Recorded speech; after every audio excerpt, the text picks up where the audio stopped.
আসসালামু আলাইকুম everyone, welcome back to my channel. আশা করছি আপনারা সবাই অনেক ভালো আছেন। আর অনেক দিন পরে একটা ব্লগ নিয়ে হাজির হলাম। আশা করি আজকের ব্লগটা আপনাদের ভালো লাগবে।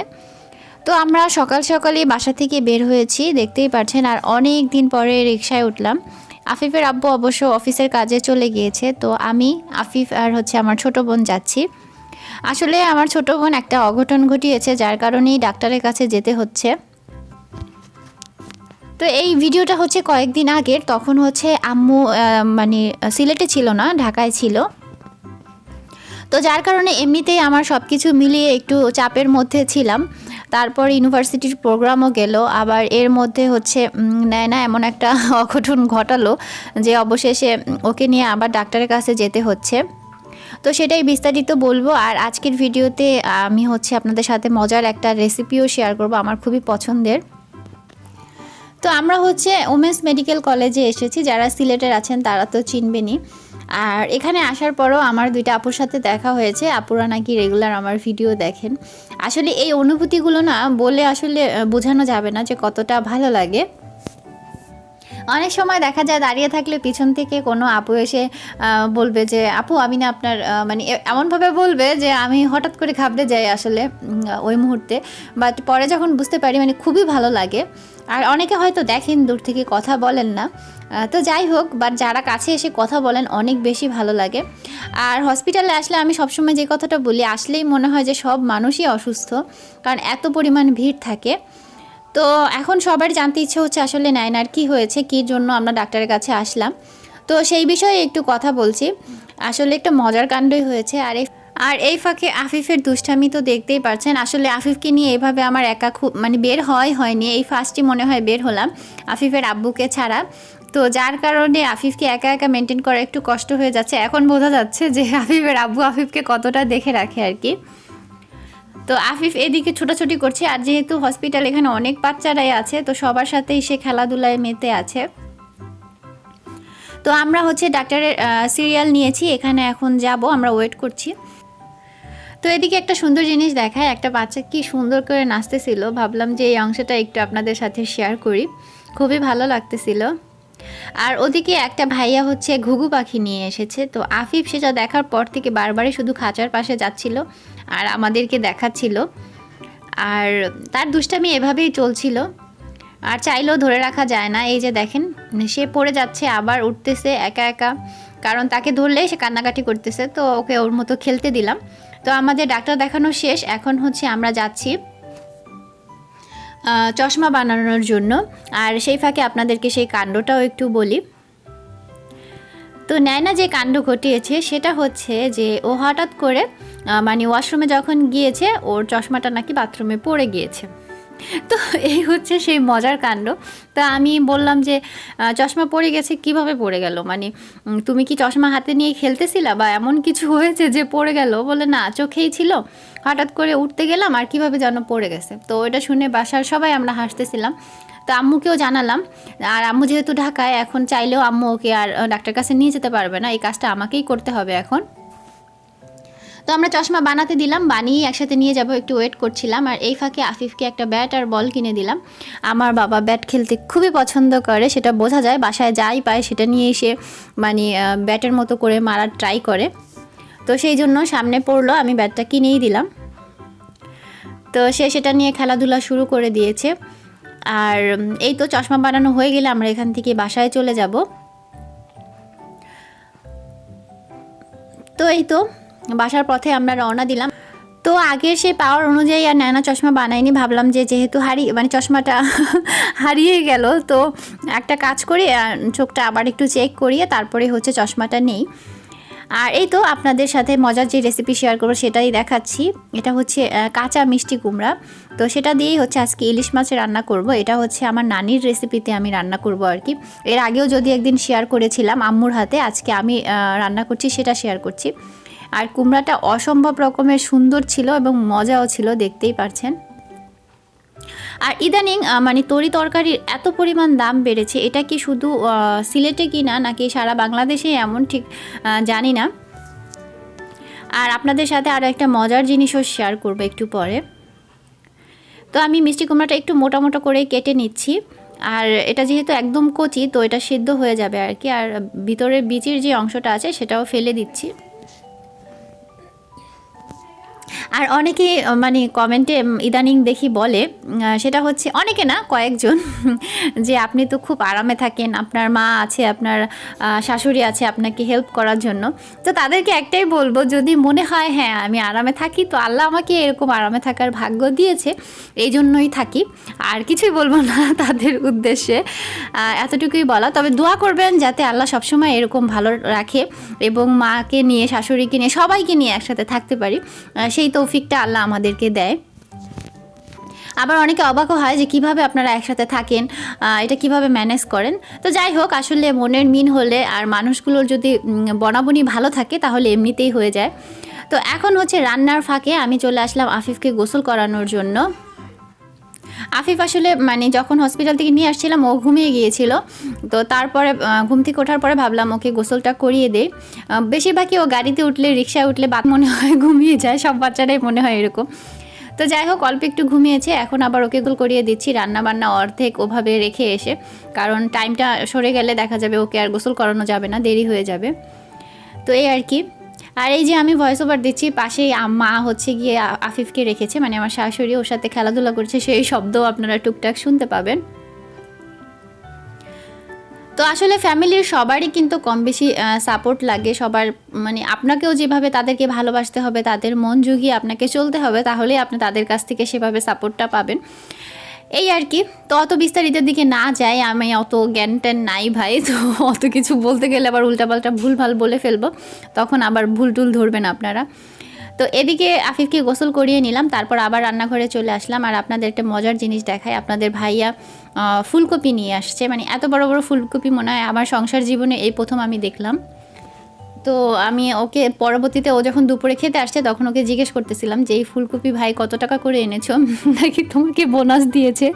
তো বলতেছে এই ফুলকপি নাকি মানে 90 টাকা কেজি দিয়ে এনেছে। আমি শুনে খুবই অবাক হয়েছি, কারণ 5টা 6টা ফুলকপি এনেছে, সেটা দিয়ে মানে একটা তরকারি মোটামুটি হয়তো বা হবে, আর এক্সট্রা সবই দেখা গিয়েছে যে ফুলকপির যে মানে পাতাগুলো থাকে সেগুলোই আছে, ডাটাগুলো।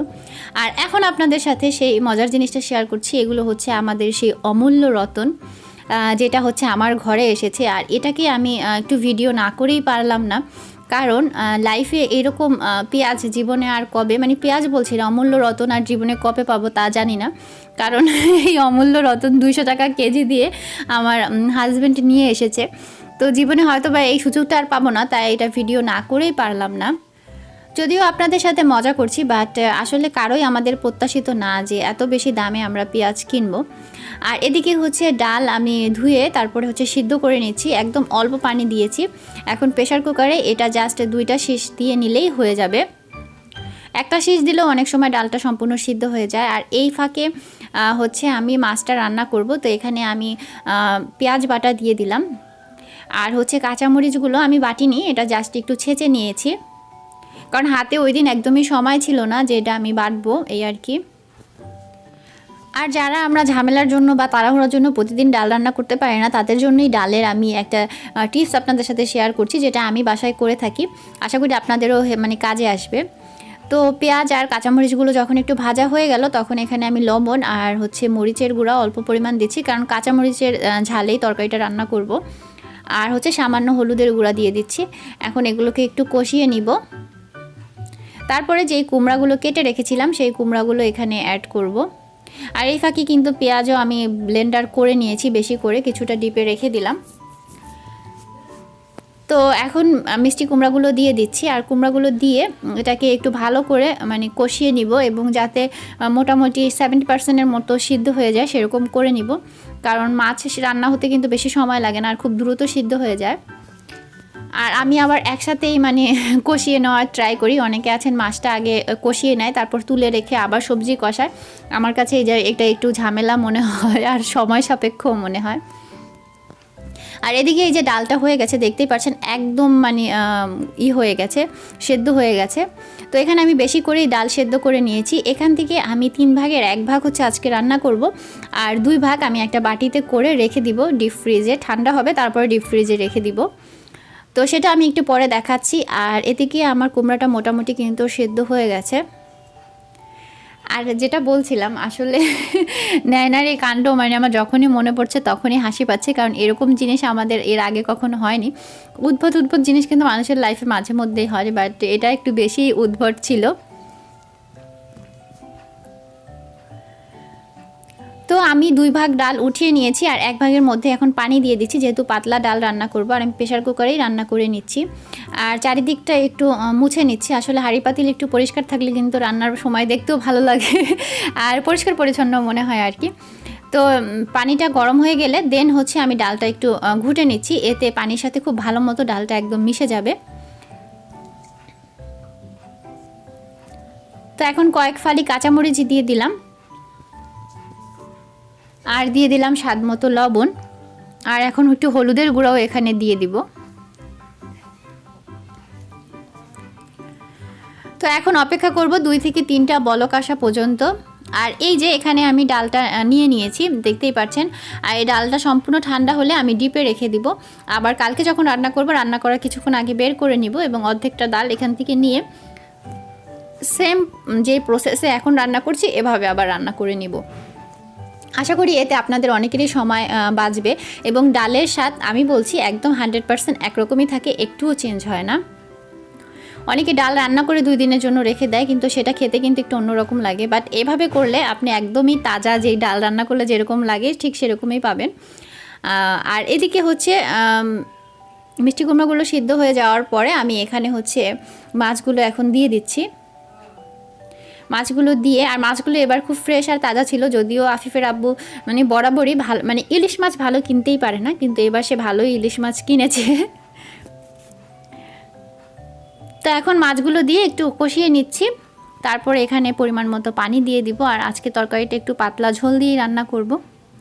যারা অনেকেই আছেন মিষ্টি কুমড়া পছন্দ করেন না, তারা চাইলে কিন্তু এভাবে একবার ট্রাই করে দেখতে পারেন, কারণ ইলিশ মাছের ফ্লেভারে হলেও মানে আপনার কুমড়াটা খেতেও ভালো লাগবে। তা এই অবস্থায় আমি জাস্ট হাতলটা ধরে পাতিলের একটু নাড়িয়ে দিচ্ছি, কারণ মাছ যাতে ভেঙে না যায়।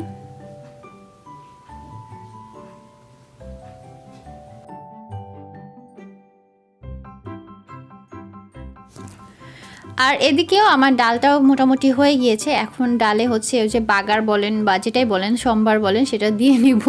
এক এক অঞ্চলে এক একভাবে বলে। তো আমি আজকে ডালটা হচ্ছে বাগার দেওয়ার জন্য এখানে সরিষার তেল ইউজ করব। আসলে মাঝে মাঝে একটু ডিফারেন্ট কিছু স্বাদ হলে কিন্তু খাবার দাবার ভালো লাগে, খাবার দাবারের রুচিও বাড়ে, এই আর কি। তো প্রথমে আমি রসুন কুচি দিয়ে দিলাম। এখানে 2 থেকে 3 কোয়া রসুন নিয়েছি আমি। তো রসুনটাকে মানে মোটামুটি একদম ভালো করে ভেজে নিব লাল করে। তারপর এখানে পেঁয়াজ দিয়ে দিলাম। আর পেঁয়াজ আসলে কম খাওয়াই ভালো, এত দামে পেঁয়াজ খাওয়া আসলে উচিত না।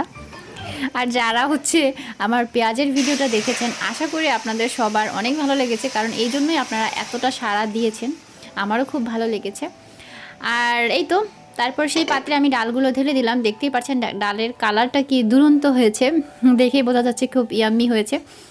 তারপর ডালে হচ্ছে হালকা ধনিয়া পাতা দিব, তারপর নামিয়ে নিব। সেটা হয়তো আর ভিডিও করিনি। আর এদিকে আমার মাছটাও মোটামুটি হয়ে যাচ্ছে আর কি, একটু বাকি আছে। তো আমি একটু ট্রাই করছি একটু উল্টে পাল্টে দেওয়ার।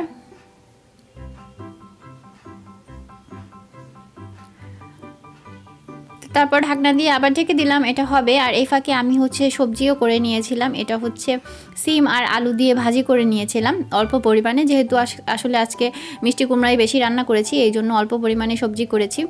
তো রান্নাই তো চুলায় রেখে আবার আসলাম আফিফ বাবার সাথে একটু খেলাধুলা করতে। আর এই তো মাশাল্লাহ, সে খুব ভালো মানে ব্যাট দিয়ে খেলতে পারে। মানে আমার খুব ভালো লাগে যে তার এটা শেখানোই লাগেনি, সে চমৎকার খেলে। মা বলে মানে আফিফের দাদু বলে যে আমার নাতি হচ্ছে খেলোয়াড় হবে। আর এই যে দেখেন খুব সুন্দর করে আগে মারার পরে মানে খুব সুন্দর হলে সে আবার নিজেই হাততালি দেয়, এই আর কি। ব্যাটটা নিচে রেখে তারপরে হাততালি দেয়, মানে বুদ্ধির শেষ নেই। ব্যাট হাতে রেখে হাততালি দিবে না, তাহলে তো আসলে হাততালি হয় না। এই জন্য মানে একবার বল মারবে, তারপরে ব্যাট রাখবে, তারপর হাততালি দিবে। তো বারবার এটা করছিল, তো আমি ভিডিও করার সময় সে একবারই করেছে, আর করছিল না। বাচ্চা কাচ্চা এরকমই হয় যে দুষ্টামি করতেছে, মজা করতেছে, বাট যখন ভিডিও করতে যায় তখন সে বন্ধ করে দেয়, এই আর কি। তো আজকের ভিডিও আমি আর বেশি বড় করব না, এখানেই শেষ করে দিব, কারণ অনেক বকবক অলরেডি করে ফেলেছি। আর এই ভিডিওটা দিতে একটু দেরি হয়ে গেল, কারণ অন্যান্য ভিডিও দিচ্ছিলাম, যার কারণে এটা একটু দেরি হয়ে গেছে। আর সব কিছু মিলিয়ে একটু ব্যস্ততার মধ্যেও ছিলাম, তো এই জন্য এই ভিডিওটা কোন ফাঁকে যে মানে মিস হয়ে গেল বুঝতে পারিনি, তো এই জন্য কয়েকদিন পরে দিচ্ছি। এখন অবশ্য আম্মু চলে এসেছে, তো এই তো। তো যারা আমার বকবক শুনতে ভালোবাসেন তাদের জন্যই কন্টিনিউ এতক্ষণ বকবক করলাম, আর যারা বকবক শুনতে ভালোবাসেন না তাদের জন্য এখন বিদায় নিচ্ছি। তো ভালো থাকুন সবাই, দেখা হবে নতুন ভিডিওতে, সেই পর্যন্ত আমাদের জন্য দোয়া রাখবেন, আর আপনাদের জন্য রইল অনেক অনেক দোয়া আর ভালোবাসা। আল্লাহ হাফেজ।